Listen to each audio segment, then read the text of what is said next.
Hola, bienvenido al audiolibro de la historia de la redención.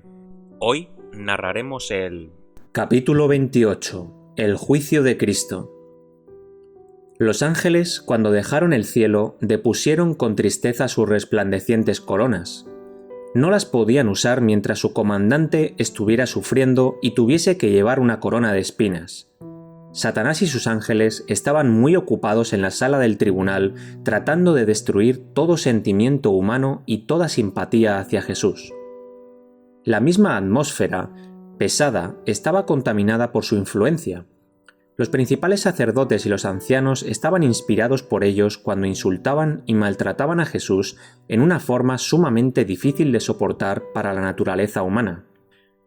El enemigo esperaba que tanta burla y violencia arrancaran del Hijo de Dios alguna queja o murmuración, o que éste manifestara su poder divino y se librara de la multitud, y que de esa manera fracasara el plan de salvación. La negación de Pedro. Pedro siguió a su Señor después de la traición. Tenía ansias de ver qué ocurriría con Jesús.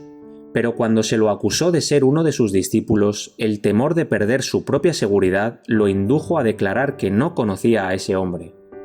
Los discípulos se destacaban por la pureza de su lenguaje, y Pedro, para convencer a sus acusadores de que no era uno de los discípulos de Cristo, negó la tercera acusación con maldiciones y juramentos.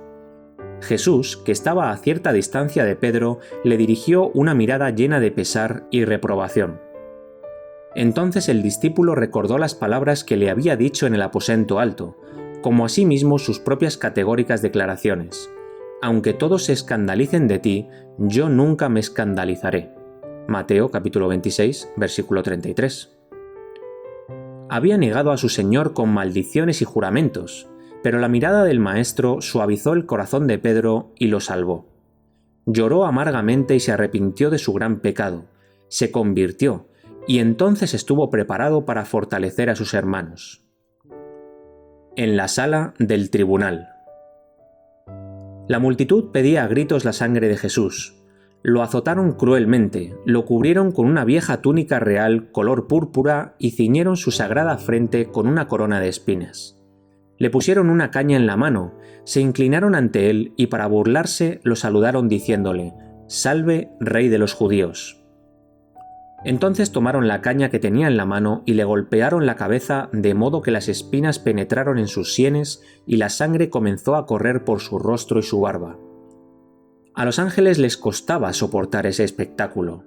Hubieran querido librar a Jesús, pero el ángel comandante lo impidió, diciéndoles que había que pagar un gran rescate por el hombre, pero añadió que sería completo y que provocaría la muerte del que tenía el imperio de la muerte. Jesús sabía que los ángeles estaban presenciando la escena de su humillación. El más débil de entre ellos podría haber conseguido que esa multitud burladora cayera inerme y podría haber librado al Señor. Sabía que si se lo solicitaba a su Padre, los ángeles lo librarían inmediatamente, pero era necesario que soportara la violencia de los hombres para poder llevar a cabo el plan de salvación. El Maestro permaneció manso y humilde delante de la furiosa multitud, mientras ésta cometía con él los abusos más viles. Escupieron su rostro, ese rostro del cual un día querrán ocultarse, el cual dará luz a la ciudad de Dios y que resplandecerá más que el sol. Cristo no lanzó una mirada de enojo a sus ofensores. Cubrieron su cabeza con una vieja prenda de vestir para impedirle ver, y entonces le abofetearon el rostro mientras clamaban: «Profetiza, ¿quién es el que te golpeó?». Hubo conmoción entre los ángeles. Hubieran rescatado inmediatamente a Jesús, pero el ángel comandante no se los permitió.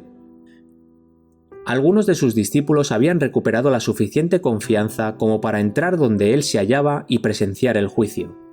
Esperaban que manifestara su poder divino y se librara de manos de sus enemigos, y los castigara por su crueldad hacia él. Sus esperanzas ascendían y descendían según iban sucediéndose las distintas escenas. A veces dudaban y temían haber sido engañados.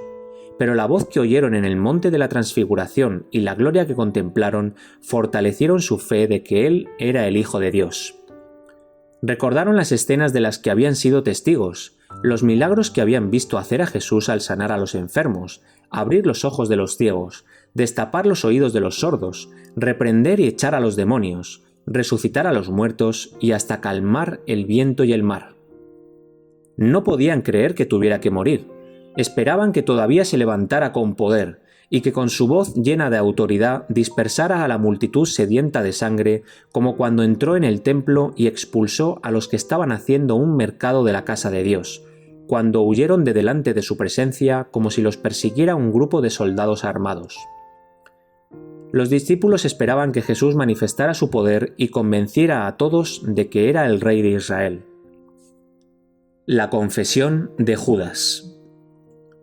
Judas se llenó de amargo remordimiento y vergüenza por su infamia al traicionar a Cristo, y cuando observó el maltrato que tuvo que soportar el Salvador, se sintió abrumado. Había amado a Jesús, pero más aún al dinero. No creyó que el Señor permitiera que lo prendieran los hombres que él había conducido. Esperaba que realizara un milagro para librarse de ellos, pero cuando vio al populacho enfurecido en la sala del tribunal, sediento de sangre, sintió profundamente su culpa, y mientras muchos acusaban con vehemencia a Jesús, Judas avanzó impetuosamente en medio de la multitud para confesar que había pecado al traicionar sangre inocente.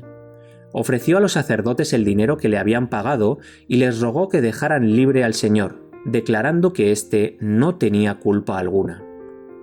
Por breves instantes el disgusto y la confusión mantuvieron en silencio a los sacerdotes. No querían que la gente se diera cuenta de que habían contratado a uno de los profesos seguidores de Jesús para que lo traicionara y lo entregara en sus manos. Querían ocultar el hecho de que habían buscado al Señor como si fuera un ladrón, y lo habían prendido en secreto. Pero la confesión de Judas y su aspecto macilento y culpable pusieron en evidencia a los sacerdotes delante de la multitud, revelando que había sido el odio la causa de que prendieran al Maestro. Mientras Judas afirmaba en alta voz que Jesús era inocente, los sacerdotes replicaron: «¿Qué nos importa a nosotros? Allá tú». Tenían a Cristo en sus manos, y estaban decididos a no soltarlo. Judas, abrumado de pesar, arrojó el dinero que ahora despreciaba a los pies de los que lo habían contratado, e impulsado por la angustia y el horror, salió y se ahorcó. Jesús tenía muchos simpatizantes en el grupo que lo rodeaba, y el hecho de que no respondiera a las numerosas preguntas que se le hacían asombraba a la multitud.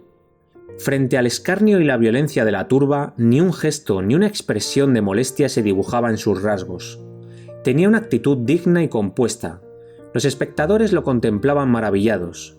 Comparaban su perfecta forma y su comportamiento firme y digno con la apariencia de los que se habían sentado en juicio contra él, y se decían mutuamente que tenía mucho más la apariencia de un rey que cualquiera de los dirigentes. No tenía señales de ser criminal. Su mirada era bondadosa, luminosa y libre de temor.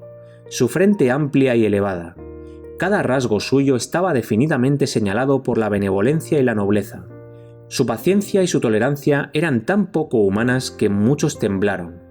Aun Herodes y Pilato se sintieron sumamente perturbados frente a su porte noble y divino. Jesús ante Pilato. Desde el mismo principio, Pilato se convenció de que Jesús no era un hombre ordinario. Creía que era una persona excelente y totalmente inocente de lo que se lo acusaba. Los ángeles que contemplaban la escena notaron la convicción del gobernador romano, y para salvarlo de comprometerse en el terrible acto de entregar a Jesús para ser crucificado, un ángel fue enviado a la esposa de Pilato y le dio información por medio de un sueño de que el juicio en que su esposo estaba participando era el del Hijo de Dios, y que era inocente. Inmediatamente ella le envió un mensaje a Pilato para decirle que había sufrido mucho en sueños con respecto a Jesús y para advertirle que no tuviera nada que ver con ese santo. El mensajero, abriéndose paso apresuradamente entre la multitud, puso la carta en manos de Pilato. Al leerla, éste tembló y se puso pálido, y decidió inmediatamente no tener nada que ver con enviar a Cristo a la muerte. Si los judíos querían la sangre de Jesús, él no prestaría su influencia para que lo lograran. Al contrario, trataría de librarlo. Enviado a Herodes. Cuando Pilato oyó que Herodes se encontraba en Jerusalén, sintió gran alivio, porque esperaba librarse de toda responsabilidad en el juicio y condenación de Jesús. Inmediatamente lo envió con sus acusadores a Herodes. Este gobernante se había endurecido en el pecado. El asesinato de Juan el Bautista había dejado en su conciencia una mancha de la que no se podía librar. Cuando oyó hablar de Cristo y de las poderosas obras que estaba realizando, temió y tembló, pues creía que se trataba de Juan el Bautista, que había resucitado de entre los muertos. Cuando el maestro fue puesto en sus manos por Pilato, Herodes consideró ese acto como un reconocimiento de su poder, su autoridad y su juicio. Esto tuvo el efecto de amistar a dos dirigentes que antes habían sido enemigos. Herodes se alegró de ver a Jesús, pues esperaba que realizara algún poderoso milagro para complacerlo. Pero no era la obra del Señor satisfacer la curiosidad y procurar su propia seguridad. Ejercería su poder divino y milagroso para salvar a los demás, pero no en su propio beneficio.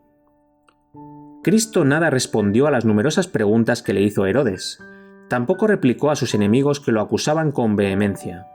El rey se enfureció porque evidentemente Jesús no temía su poder, y con sus soldados lo denigró, se burló de él y lo maltrató. Pero se asombró del aspecto noble y divino de Jesús en medio de ese vergonzoso maltrato, y como temía condenarlo, lo envió de vuelta a Pilato. Satanás y sus ángeles estaban tentando a este último, tratando de conducirlo a su propia ruina.